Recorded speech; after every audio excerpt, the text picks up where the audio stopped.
ശിഷ്യന്മാരുമായി. പ്രധാന ശിഷ്യൻ ഗുരുപ്രസാദ് അദ്ദേഹത്തോടൊപ്പം ഉണ്ട്. അങ്ങനെ പോകുന്ന സന്ദർഭത്തിൽ അദ്ദേഹം ഒരു മുസ്ലിം വനിതയെ കണ്ടു. മുസ്ലിം വനിത വളരെ ആദരപൂർവം ഗുരുവിനെ കണ്ടുകൊണ്ട് ഇറങ്ങി വന്നു. ഗുരു അവരോട് കുശലപ്രശ്നം നടത്തി. എന്നിട്ട് ഗുരുദേവൻ തൻ്റെ ശിഷ്യന്മാരായ ഗുരുപ്രസാദ് ഉൾപ്പെടെയുള്ളവരോട് പറഞ്ഞു, നമ്മുടെ അവധൂത കാലത്ത് നമുക്കേറെ പുട്ടും മീൻകറിയും നൽകിയവരാണവർ, അവർക്ക് വേണ്ടത് നൽകണം. എന്താണ് പറഞ്ഞത്? നമ്മുടെ അവധൂത കാലത്ത് നമുക്കേറെ പുട്ടും മീൻകറിയും നൽകിയവരാണവർ, അവർക്ക് വേണ്ടത് ചെയ്യണം. അപ്പൊ ഗുരു പുട്ടും മീൻകറിയൊക്കെ കഴിച്ചിട്ടുണ്ട് കേട്ടോ. പക്ഷെ ഗുരുവിനെ പ്രതിഷ്ഠിച്ചിട്ട് നമ്മളിപ്പോ പാൽപ്പായസം പടച്ചോറുവാക്കി മാറ്റി, ഗുരുവിനെയും ബ്രാഹ്മണവൽക്കരിച്ചു. ഗുരു അങ്ങനെ ആയിരുന്നില്ല. മാംസാഹാരം ഒരു വലിയ വെല്ലുവിളിയായിട്ടാണ് നമ്മൾ കണ്ടെത്തുന്നത്, കാണുന്നത്. മാംസം കഴിക്കുന്നത് പാപമാണെന്ന് കരുതുന്നു. ഗുരു അങ്ങനെ ആയിരുന്നില്ല. ഗുരുവിൻ്റെ ശിഷ്യൻ സഹോദരൻ അങ്ങനെ ആയിരുന്നില്ല. വാൽമീകി രാമായണം മുതലായ ഗ്രന്ഥങ്ങൾ പരിശോധിച്ച രാമനും സീതയും കാട്ടിൽ അച്ചടിയും കിച്ചടിയും ആയിരുന്നില്ല കഴിച്ചത്. ആപ്പിളിൻ്റെ കൃഷിയും കാട്ടിലുണ്ടായിരുന്നില്ല, വരിനെല്ല് കൃഷിയും ഉണ്ടായിരുന്നില്ല. പിന്നെ എന്താണ് അവർ കഴിച്ചത്? സീത ഗംഗയോട് പ്രാർത്ഥിക്കുന്നു, സുരാഗട സഹസ്രേണ മാംസഭൂതൗദനേന ച യക്ഷ്യേ ത്വാം പ്രിയതാം ദേവി. അല്ലയോ യക്ഷി, അല്ലയോ ഗംഗാദേവി, നീ ഞങ്ങളിൽ പ്രീതിപ്പെടുക. ഞങ്ങൾ ഭംഗിയായി വനവാസം കഴിഞ്ഞ് തിരിച്ചെത്തിയാൽ നിനക്ക് ഞങ്ങൾ എന്ത് നൽകാം? സുരാഘട സഹസ്രേണ 1000 മദ്യകുംഭങ്ങൾ നൽകാം. പിന്നെന്ത് നൽകാം? മാംസഭൂതൗദനേന ച. ഓദനം എന്ന് പറഞ്ഞാൽ ചോറ്, മാംസം എന്ന് പറഞ്ഞാൽ മാംസം തന്നെ.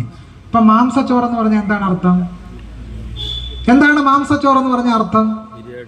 കേൾക്കാൻ പറ്റുന്നില്ല, ഒന്ന് ഉറക്കെ പറഞ്ഞാൽ കൊള്ളാം. എന്താണ് മാംസച്ചോറ്? ബിരിയാണിയാണ്. അപ്പോൾ സീത എന്താണ് ഗംഗാദേവിക്ക് വഴിപാടായി നേർന്നത്? ബിരിയാണിയാണ്. ചിക്കൻ ബിരിയാണിയാണോ ബീഫ് ബിരിയാണിയാണോ? പക്ഷേ മാംസോദനം എന്ന് വളരെ കൃത്യമായി വാൽമീകി രാമായണത്തിൽ രേഖപ്പെടുത്തിയിരിക്കുന്നു. സംശയമുണ്ട്, ഇന്ന് തന്നെ പോയി വാൽമീകി രാമായണം പരിശോധിക്കുക, അയോധ്യാകാന്ഡം. ഭരതൻ രാമനെ അന്വേഷിച്ച് ഭരദ്വാജന്റെ ആശ്രമത്തിലേക്ക് ചെല്ലുകയാണ്. ഭരദ്വാജൻ വളരെ വിപുലമായൊരു സൽക്കാരമാണ് ഭരതന് നൽകുന്നത്. ആജൈശ്ചാപിച്ച വാരാഹേർ എന്ന് തുടങ്ങുന്ന ശ്ലോകത്തിൽ പറയുന്നത് ഭരതന് കഴിക്കുവാനായി ആടിന്റെ മാംസവും കോഴിയുടെ മാംസവും പന്നിയുടെ മാംസവും ഭരദ്വാജൻ ഭരതന് നൽകിയെന്നാണ്. എന്താണ് മധുവർക്കം? മധുവർക്കം എന്ന് പറഞ്ഞാൽ തേരിനകത്ത് മാംസം കുഴച്ച് അതിഥിക്ക് നൽകുന്നതിൻ്റെ പേരാണ് മധുവർക്കം. ഇങ്ങനെ മത്സ്യമാംസാദികൾ രാമനും സീതയും മറ്റു ദൈവങ്ങളും ഭക്ഷിച്ചതിൻ്റെ വിപുലമായ വിവരണങ്ങൾ നമുക്ക് കാണാം. പക്ഷെ നമ്മളിപ്പോൾ സമ്പൂർണ്ണ വെജിറ്റേറിയന്മാരായി മാറിയിരിക്കുകയാണ്. വെജിറ്റേറിയൻ ഭക്ഷണമാണ് ഉത്തമം എന്ന രീതിയിലേക്കും ബീഫ് കയ്യിൽ സൂക്ഷിക്കുന്നവരെ പോലും അടിച്ചു കൊല്ലുകയും ചെയ്യുന്ന ഒരു അവസ്ഥാവിശേഷത്തിലേക്ക് നമ്മുടെ രാജ്യം എത്തി നിൽക്കുന്നു. അവിടാണ് ഗുരു പറഞ്ഞ വാചകത്തിന്റെ പ്രസക്തി. ഇതര മതങ്ങളിലും മോക്ഷമാർഗമുണ്ടല്ലോ എന്ന് പറയുന്നതിലൂടെ നിങ്ങൾക്ക് ഇഷ്ടമുള്ള ഭക്ഷണം കഴിക്കുവാനും ഇഷ്ടമുള്ള വിശ്വാസം പിന്തുടരുവാനും സ്വാതന്ത്ര്യമുണ്ട് എന്നാണ് ഗുരു പറഞ്ഞത്. ഗുരു പറഞ്ഞു, ശിവഗിരിയിൽ ഒരു പള്ളി പണിയുവാനും നമുക്ക് മടിയില്ല. ഹിന്ദുക്കൾ ആവശ്യപ്പെട്ടത് കൊണ്ടാണ് അവർക്ക് വേണ്ടി നാം ക്ഷേത്രങ്ങൾ പണിതു കൊടുത്തത്. മോസ്കുകൾ നിർമ്മിക്കുവാനും നമുക്ക് മടിയില്ല എന്ന് അദ്ദേഹം കൽപ്പിച്ചു. ഇങ്ങനെ പറഞ്ഞതിലൂടെ ആധ്യാത്മികമായ മോക്ഷലാഭത്തിന് ഇതര മതങ്ങളും പര്യാപ്തമാണ് എന്ന് പറഞ്ഞ ഗുരു ആ ആശയത്തിൽ തന്നെ ജീവിതകാലം മുഴുവൻ ജീവിച്ചു എന്നുള്ളതാണ്. തൻ്റെ ജീവിതം കൊണ്ട് താൻ പറഞ്ഞ ആശയത്തിന്റെ മൂർത്തിമദ്ഭാവമായി നാരായണ ഗുരുദേവൻ മാറി എന്നുള്ളതാണ്. അങ്ങനെ ജീവിച്ചു എന്നുള്ളതാണ്. അത് നിസ്സാര കാര്യമല്ല. അരിയുപ്പുറത്ത് എഴുതി വെച്ചു, ജാതിഭേദം മതദ്വേഷം ഏതുമില്ലാതെ സർവരും സോദരത്വേന വാഴുന്ന മാതൃകാസ്ഥാനമാണിത്. സോദരത്വേന വാഴുന്ന മാതൃകാസ്ഥാനം. അനിഹിലേഷൻ ഓഫ് കാസ്റ്റിൽ ഡോക്ടർ ബി ആർ അംബേദ്കർ എഴുതി, സാഹോദര്യത്തിന്റെ മറ്റൊരു പേരാണ് ജനാധിപത്യം. സാഹോദര്യത്തിന്റെ മറ്റൊരു പേരാണ് ജനാധിപത്യം. സാഹോദര്യമില്ലാതെ ജനാധിപത്യമില്ല. അതാണ് സോദരത്വേന വാഴുന്ന മാതൃകാസ്ഥാനം. നോക്കൂ, 1888 എഴുതുന്നത്, സോദരത്വേന വാഴുന്ന മാതൃകാസ്ഥാനം. സാഹോദര്യമില്ലാതെ സ്വാതന്ത്ര്യമോ സാഹോദര്യമില്ലാതെ സമത്വമോ ഉണ്ടാവുകയില്ല എന്ന് ഗുരുദേവൻ ആഴത്തിൽ തിരിച്ചറിഞ്ഞിരുന്നു. അതുകൊണ്ടാണ് അരിവുപ്പുറത്ത് പ്രതിഷ്ഠ നടത്തിയതിനു ശേഷം അദ്ദേഹം പുലയക്കുട്ടികളെയാണ് പൂജാരിമാരാക്കി വെച്ചത്. ഒരിക്കൽ അദ്ദേഹത്തിന്റെ ഒരു പുലയ സമുദായത്തിൽപ്പെട്ട ശിഷ്യൻ പറഞ്ഞു, എനിക്ക് കുഴല് വായിക്കണം. അദ്ദേഹം പറഞ്ഞു, എന്തിനാണ് പുറത്തുനിന്ന് വായിക്കുന്നത്, അകത്തോട്ട് കയറി നിന്ന് വായിച്ചാട്ടെ. അങ്ങനെ ഒരു പുലയ സമുദായത്തിൽപ്പെട്ട ആൾ അരുവിപ്പുറത്ത് ശ്രീകോവിലിനകത്ത് കയറി നിന്ന് താളവാദ്യം മുഴക്കിയതിന്റെ ചരിത്രം അരുവിപ്പുറത്തുണ്ട് എന്ന് നമ്മൾ മറന്നു പോകരുത്. ആ ചരിത്രം കൂടി ചേരുമ്പോഴാണ് ഇന്ത്യ എന്ന് പറയുന്ന ദേശരാഷ്ട്രം ജനാധിപത്യ രാഷ്ട്രമായി നിലനിൽക്കുന്നത്. ഗുരു ജീവിച്ച് പ്രയോഗിച്ച സ്ഥലമാണ് കേരളം. മതേതരത്വമായിരുന്നു ആ പ്രയോഗ സ്ഥാനം എന്ന് പറയുന്നത്. മനുഷ്യർക്ക് ഇഷ്ടമുള്ളത് ഭക്ഷിക്കുവാനും ഇഷ്ടമുള്ളത് വിശ്വസിക്കുവാനുമുള്ള സ്വാതന്ത്ര്യം. അതുകൊണ്ടാണ് ഗുരു എഴുതുന്നത്, അനുകമ്പാ ദശകത്തിൽ എഴുതി കരുണാവാൻ നബി മുത്തുരത്നം എന്നെഴുതുന്നതിന്റെ കാരണം എന്താണ്? ആധ്യാത്മികമായ മോക്ഷലാഭത്തിന് ഇതര മതങ്ങളും പര്യാപ്തമാണ് എന്ന് ഗുരു കാണുന്നത് കൊണ്ടാണ് കരുണാവാൻ നബി മുത്തുരത്നം എന്ന് ഗുരുദേവൻ എഴുതിയത്. 1925 CV കുഞ്ഞിരാമനുമായിട്ടുള്ള സംഭാഷണത്തിൽ ഗുരു പറഞ്ഞു, സനാതന ധർമ്മങ്ങൾ തുല്യപ്രധാനങ്ങളാണ്. ഏത് സനാതന ധർമ്മത്തെ പറ്റിയാണ് ഗുരു പറയുന്നത്? അത് സംഘികൾ പറഞ്ഞുകൊണ്ട് നടക്കുന്ന സനാതന ധർമ്മമല്ല. ഗുരു പറഞ്ഞ സനാതനം എന്താണ്? ഗുരു പറഞ്ഞത് ക്രിസ്തു മതത്തിന്റെ സാരം സ്നേഹമാകുന്നു, ഇസ്ലാം മതത്തിന്റെ സാരം സാഹോദര്യമാകുന്നു. സ്നേഹമില്ലാതെ സാഹോദര്യമോ സാഹോദര്യമില്ലാതെ സ്നേഹമോ നിലനിൽക്കുന്നില്ല എന്നാണ് ഗുരു പറഞ്ഞത്. ഗുരു പറഞ്ഞു, തൊട്ടടുത്ത വാചകം സ്നേഹവും സാഹോദര്യവുമാണ് സനാതന ധർമ്മം എന്നാണ്. വർണ്ണാശ്രമധർമ്മം ജാതിമൂല്യങ്ങളെയും ചാതുർവർണ്ണത്തെയും സനാതനമായി കാണുമ്പോൾ നാരായണ ഗുരുദേവൻ സ്നേഹത്തെയും സാഹോദര്യത്തെയും സനാതനമായി കാണുന്നു, ശാശ്വത മൂല്യമായി പ്രതിഷ്ഠിക്കുന്നു.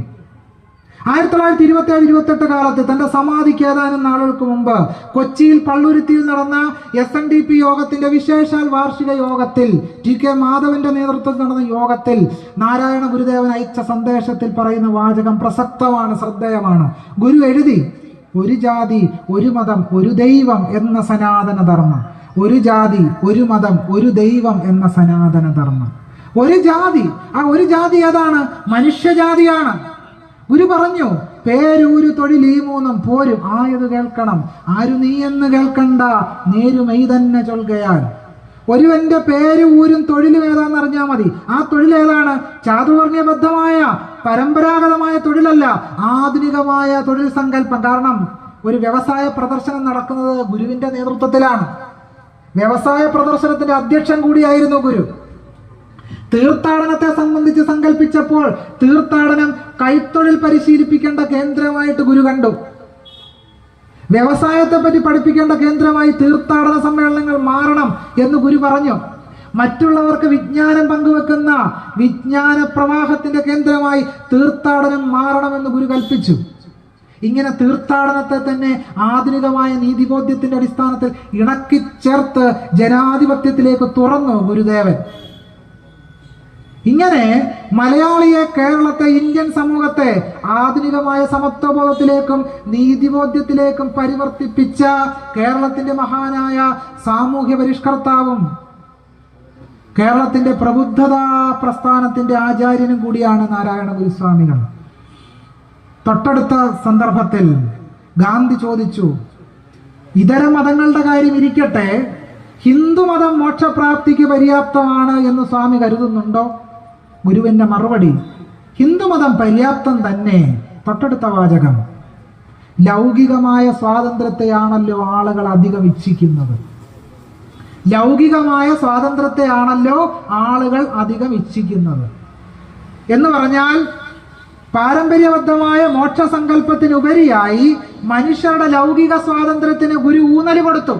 അങ്ങനെ ഗുരു ഊന്നല് കൊടുത്തത് കൊണ്ടാണ് വൈക്കം സത്യാഗ്രഹത്തിന്റെ സന്ദർഭത്തിൽ ഗുരു പറഞ്ഞു, പാൽപായസം വെച്ചാൽ കോരി കുടിക്കണം, എവിടെ നിങ്ങൾ കടക്കാൻ പാടില്ലെന്ന് പറയുന്നുവോ അവിടെ കടക്കണം, പന്തിയിൽ ചെന്നിരിക്കണം, ചെന്ന് ഭക്ഷണം കഴിക്കണം, ബാരിക്കേഡ് തീർത്താൽ മറികടക്കണം, വെടിവെച്ചാൽ പറന്നു പോകരുത്, വെടികൊള്ളണം, അടിച്ചാൽ തിരിച്ചടിക്കരുത്, സംയമനം പാലിക്കണം, ജീവൻ വെടിയാനും മടിക്കരുത് എന്ന് കേരളത്തെ പ്രബുദ്ധമായി ഉപദേശിച്ചു നാരായണ ഗുരുസ്വാമികൾ. വെടിവെച്ചാൽ പറന്നു പോകരുത്, ആ വാക്യം ശ്രദ്ധിക്കണം, വെടിവെച്ചാൽ പറന്നു പോകരുത് എന്നാണ് ഗുരു പറഞ്ഞത്. ഗുരുവിന്റെ വിപ്ലവകരമായി വാക്കുകൾ കേട്ടിട്ട് ഗാന്ധി കിടിലം കൊണ്ടു. വിനോബ ഭാവെ അയച്ചു കേരളത്തിലേക്ക്. തീയരുടെ ആധ്യാത്മിക നേതാവായ ഗുരു എന്തൊക്കെയോ പറയുന്നു. യങ് ഇന്ത്യയിൽ എഴുതി ഗാന്ധി, തീയരുടെ ആധ്യാത്മിക നേതാവായ ഗുരു. വിനോബ ഭാവെ ഗാന്ധിയോട് പറഞ്ഞു. ആ സംഭാഷണത്തിന്റെ അടിസ്ഥാനത്തിലാണ് വിനോബ ഭാവെ കേരളത്തിൽ ഗുരുവിനെ കാണാൻ എത്തിച്ചേർന്നത്. ഗുരു ഗാന്ധിക്ക് വിനോബ ഭാവയ്ക്ക് കൊടുത്ത മറുപടി, താങ്കൾ ഒരു വൈഷ്ണവനല്ലേ? സാലോക്യ സാരിപ്യ സാമീപ്യ സായുജ്യങ്ങളിലല്ലേ താങ്കൾ വിശ്വസിക്കുന്നത്? അങ്ങനെയെങ്കിൽ ഒരവർണ്ണൻ ദൂരെ നിന്ന് ക്ഷേത്രങ്ങൾ കാണുമ്പോൾ അകത്തേക്ക് പ്രവേശിക്കുവാനും, അകത്തേക്ക് പ്രവേശിച്ചാൽ വിഗ്രഹം ഒരു നോക്ക് കാണുവാനും, വിഗ്രഹം ഒരു നോക്ക് കണ്ടാൽ വിഗ്രഹം ഒന്ന് തൊടുവാനും, വിഗ്രഹം ഒന്ന് തൊട്ടാൽ അതിന് സമീപത്തിരുന്ന് പൂജ ചെയ്യുവാനും തോന്നുന്നതിൽ എന്താണ് അത്ഭുതം എന്ന് വിനോബയോട് ചോദിച്ചു. നടരാജഗുരു ആ സംഭാഷണത്തെ പറ്റി എഴുതുന്നുണ്ട്.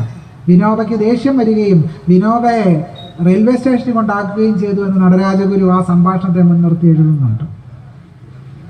വൈക്കം സത്യാഗ്രഹത്തെ സംബന്ധിച്ച പോലീസ് റിപ്പോർട്ടിൽ അന്നത്തെ പോലീസ് മേധാവിയായിരുന്ന പിറ്റ് എഴുതുന്നത്, തന്റെ സമുദായത്തിന്റെ അവശതകൾ പരിഹരിക്കാൻ ഏതറ്റം വരെയും പോകുവാൻ ഗുരു സന്നദ്ധനായിരുന്നു എന്നാണ് പോലീസ് മേധാവിയായ പിറ്റ് എഴുതിയ റിപ്പോർട്ട്. ആ റിപ്പോർട്ട് നമുക്ക് ഇപ്പോഴും അവൈലബിളാണ്.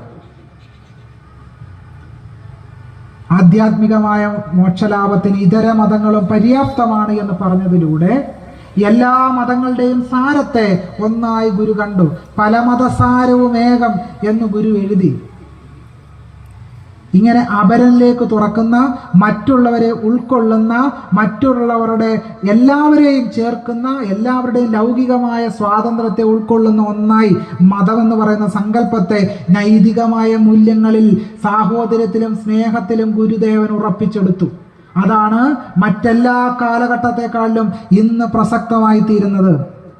ഡൽഹി ജുമാ മസ്ജിദിന് മുമ്പിൽ പള്ളിക്കകത്ത് സ്ഥലമില്ലാതെ റോഡിൽ നമസ്കരിച്ച ഒരു മുസ്ലിമിന്റെ നടുവിന് ചവിട്ടിക്കൊണ്ടാണ് ഹിന്ദുത്വവാദിയായ ഒരു പോലീസുകാരൻ പകരം വീട്ടിയത്. അങ്ങനെ പകരം വീട്ടുമ്പോൾ, ആ പകരം വീട്ടുന്ന സന്ദർഭത്തെ കാണുമ്പോൾ നമ്മൾ ഓർക്കണം, നമുക്കേറെ പുട്ടും മീൻകറിയും നൽകിയവരാണവർ എന്ന് പറഞ്ഞ ഗുരുവിന്റെ വാക്യം. ഒരിക്കൽ ഗുരുവിനെ ക്രിസ്ത്യാനിയാക്കാൻ ഒരാൾ വന്നു. ഗുരു പറഞ്ഞു, നാം എപ്പോഴേ ക്രിസ്ത്യാനിയാണല്ലോ. കാരണം എന്താണ്? ക്രിസ്തുമതത്തിന്റെ സാരമായ സ്നേഹം ഗുരു സ്വീകരിച്ചിരുന്നു എന്നുള്ളതാണ്. ഈ അർത്ഥത്തിൽ സർവമത സാരമായ സ്നേഹത്തെയും സാഹോദര്യത്തെയും ഗുരു 1925 ഗാന്ധിയുമായുള്ള സംഭാഷണത്തിൽ സുസ്ഥാപിതമാക്കി തീർത്തു എന്നുള്ളതാണ്. ഇന്ന് ഗോൾവാക്കറുടെ ബെഞ്ച് ഓഫ് തോട്ട്സിൽ പറയുന്ന ഒരു വാചകമുണ്ട്. ബെഞ്ച് ഓഫ് തോട്ട്സിൽ പറയുന്നത് 3 തരം ആഭ്യന്തര ശത്രുക്കളാണ് ഇന്ത്യക്കുള്ളത്. ക്രിസ്ത്യാനികളും മുസ്ലിങ്ങളും കമ്മ്യൂണിസ്റ്റുകാരുമാണ് ഇന്ത്യയുടെ ആഭ്യന്തര ശത്രുക്കൾ എന്നാണ് ഗോൾവാക്കറുടെ ബെഞ്ച് ഓഫ് തോട്ട്സിൽ എഴുതിയിരിക്കുന്നത്. അങ്ങനെ പറയുക മാത്രമല്ല, ജയ് ശ്രീരാം വിളിക്കാത്തതിന്റെ പേരിൽ ദളിതരെയും ആദിവാസികളെയും മുസ്ലിങ്ങളെയും പീഡിപ്പിക്കുന്ന ഒരു കാലഘട്ടത്തിൽ ആധ്യാത്മികമായ മോക്ഷലാഭത്തിന് ഇതര മതങ്ങളും പര്യാപ്തമാണ് എന്ന് പറയുന്ന ഗുരുദേവന്റെ ആശയാവലികൾക്ക് വലിയ പ്രാധാന്യമുണ്ട്. സമൂഹത്തിൽ ചില മനുഷ്യർക്ക് മറ്റു ചില മനുഷ്യരോടുള്ള കടുത്ത അസഹിഷ്ണുത വെച്ചു പുലർത്തുന്ന ഒരു കാലത്ത്, അപരവിദ്വേഷം പടർത്തുന്ന ഒരു കാലത്ത് ഇതിന് വലിയ പ്രാധാന്യമുണ്ട്. ഒരു കാര്യം കൂടെ പറഞ്ഞ് എൻ്റെ സംഭാഷണത്തിന് ഇവിടെ വാങ്ങാം. നിങ്ങൾ എമ്പുരാൻ എന്ന് പറഞ്ഞൊരു സിനിമ നിങ്ങളുടെ ശ്രദ്ധയിൽപ്പെട്ടിട്ടുണ്ടാവും. ആ സിനിമ റീസെൻസറിങ് നടത്തണമെന്നാണ് ഇപ്പോൾ ഹിന്ദുത്വവാദികൾ ആവശ്യം ഉന്നയിച്ചിരിക്കുന്നത്. എന്തുകൊണ്ടാണ് ആ സിനിമയ്ക്കെതിരെ ഹിന്ദുത്വവാദികൾ രംഗത്ത് വന്നത്? ആ സിനിമയിൽ അവതരിപ്പിക്കുന്ന ചില ആശയാവലികളുണ്ട്.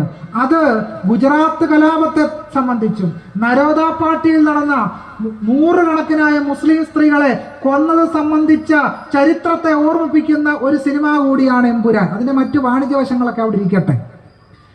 ഈ ഗുജറാത്ത് കലാപത്തെ സംബന്ധിച്ച ഓർമ്മപ്പെടുത്തൽ, പ്രത്യേകിച്ച് കേരളത്തിൽ ഒരു ഇലക്ഷൻ വരാൻ പോകുന്ന സന്ദർഭത്തിൽ സിനിമയിലൂടെ ഗുജറാത്ത് കലാപത്തെ, നരോദ പാർട്ടിയിൽ നിന്ന കൂട്ടക്കൊലയെ സംബന്ധിച്ച് നമ്മളെ ഓർമ്മിപ്പിക്കുന്നത് കൊണ്ടാണ് ഹിന്ദുത്വവാദികൾ വിരളി പിടിച്ച് എമ്പുരാനെതിരെ പരക്കം പാഞ്ഞുകൊണ്ടിരിക്കുന്നത്. യഥാർത്ഥത്തിൽ എൻ്റെ ശ്രദ്ധയിൽപ്പെട്ടത് ആ സിനിമയ്ക്ക് എല്ലാ തരത്തിലുള്ള പിന്തുണ പ്രഖ്യാപിച്ചുകൊണ്ട് രംഗത്ത് വന്നത് DYFI ആണെന്നാണ് ഞാൻ മനസ്സിലാക്കുന്നത്. അത് വളരെ പ്രസക്തമായ ഒരു രാഷ്ട്രീയ മുദ്രാവാക്യമാണ് എന്നുകൂടി ഞാൻ ഈ സന്ദർഭത്തിൽ പറയാൻ ആഗ്രഹിക്കുന്നു. അങ്ങനെ മുസ്ലിങ്ങൾക്ക് നേരെ കൊടിയാക്രമണ ഹിന്ദുത്വം അഴിച്ചുവിടുന്ന കാലഘട്ടത്തിൽ, മനുഷ്യരെ വിഭജിക്കുന്ന ഒരു കാലഘട്ടത്തിൽ, മനുഷ്യരെ ജാതിയായിട്ട് തരംതിരിച്ച് മനുഷ്യരെ പരസ്പരം കൊല്ലിനും കൊലവിളിക്കും വിദ്വേഷത്തിനും വെറുപ്പിനും വിട്ടുകൊടുക്കുന്ന കാലഘട്ടത്തിൽ സർവമതസാരമായി സ്നേഹത്തെയും സാഹോദര്യത്തെയും അവതരിപ്പിച്ച ഗുരുവിന്റെയും ഗാന്ധിയുടെയും സംവാദം നമ്മുടെ കാലഘട്ടത്തിന്റെ ചരിത്രത്തിന്റെ ഒരു ഓർമ്മപ്പെടുത്തലാണ്. ആ ഓർമ്മപ്പെടുത്തൽ നാം എങ്ങനെ സഞ്ചരിച്ചു എന്ന് മാത്രമല്ല, ആ സഞ്ചാരത്തിലൂടെ നാം ഇന്ന് എവിടെ എത്തിച്ചേർന്നു എന്ന് ആഴത്തിൽ ചിന്തിക്കാൻ നമ്മെ പ്രാപ്തമാക്കുന്നു. കൂടൽമാണിക്യവും ശബരിമലയും ഗുജറാത്ത് കലാപവും നരോദാ പാട്ടിയുമെല്ലാം ആ നിലയ്ക്ക് നോക്കിയാൽ ചില അടയാളങ്ങളാണ്. അതുകൊണ്ട് നാരായണ ഗുരു നമ്മുടെ കൈകളിലേക്ക് വെച്ച് തന്ന സ്വാതന്ത്ര്യവും സമത്വവും സാഹോദര്യവും പരിപാലിക്കാൻ നമുക്ക് വലിയ കടമയും കർത്തവ്യവുമുണ്ട്. ഇടതുപക്ഷ പുരോഗമന പ്രസ്ഥാനങ്ങൾ ആ കടമയും കർത്തവ്യവും നിർവഹിക്കുന്നതിന്റെ ഭാഗമായിട്ടാണ് ഇത്തരം സംവാദം നടത്തുന്നത് എന്നാണ് ഞാൻ മനസ്സിലാക്കുന്നത്. അതുകൊണ്ട് ഗാന്ധിയുടെയും ഗുരുവിന്റെയും സംവാദം ഒരു രാഷ്ട്രീയ ആശയമായി കൂടുതൽ വിടർത്തിയെടുക്കേണ്ടതുണ്ട്. പ്രത്യേകിച്ച് വാരണപ്പള്ളിയിൽ ഈ സംവാദത്തിന് തുടക്കം കുറിക്കുമ്പോൾ അതിന് വലിയ വിപുലമായ ഒരു രാഷ്ട്രീയ പശ്ചാത്തലം കൂടി ഉണ്ട് എന്ന് ഓർക്കാൻ കൂടി ആഗ്രഹിക്കുന്നു.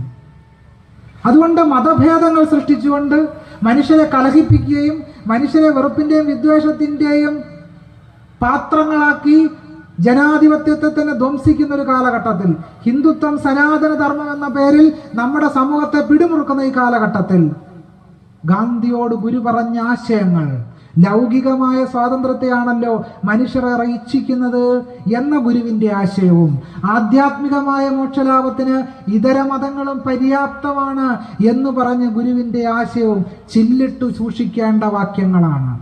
ആ വാക്യങ്ങളെ നമ്മുടെ ഹൃദയത്തിൽ ചേർത്ത് പിടിച്ചുകൊണ്ട് ഈ സംവാദത്തെ ചരിത്രപരമായ ഒരു സ്മരണയായി നമുക്ക് വീണ്ടെടുക്കാമെന്ന് മാത്രം പറഞ്ഞുകൊണ്ട് ഇത്തരമൊരു പരിപാടിയിലേക്ക് എന്നെ ക്ഷണിച്ച ഡിവൈഎഫ്ഐയുടെ ഭാരവാഹികളോട് ഹൃദയത്തിന്റെ ഭാഷയിലുള്ള നന്ദിയും കടപ്പാടും രേഖപ്പെടുത്തുന്നു. എല്ലാവർക്കും എൻ്റെ സ്നേഹാഭിവാദ്യങ്ങൾ. നന്ദി, നമസ്കാരം.